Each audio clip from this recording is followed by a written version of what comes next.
As I read the Gazette to catch up on the news, some classified adverts I chanced to peruse when I saw a category called Steampunk. I turned to it eagerly but left in a funk, for I quite enjoy the steampunk aesthetic, but what I beheld there was rather pathetic.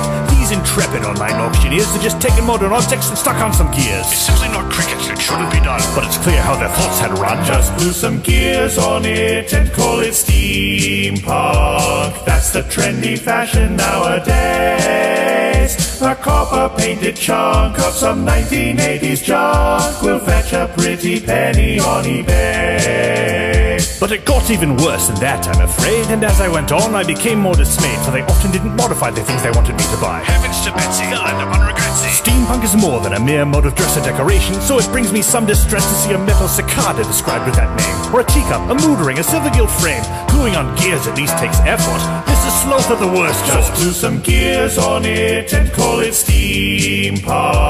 That's the trendy fashion nowadays. A copper-painted chunk of some 1980s junk will fetch a pretty penny on eBay. Steampunk refers to a type of science fiction about alternate pasts, not future prediction. Often set in Victorian Britain, but the history of technology has been rewritten. So put a bit of thought into your designs. Use leather and brass, 19th century lines. Retrofuturistic is a good explanation. Blend antique reality with imagination. But calling things steampunk to try to sound cool makes you look like a bloody fool. Just glue some gears on it and call it steampunk. That's the trendy fashion nowadays.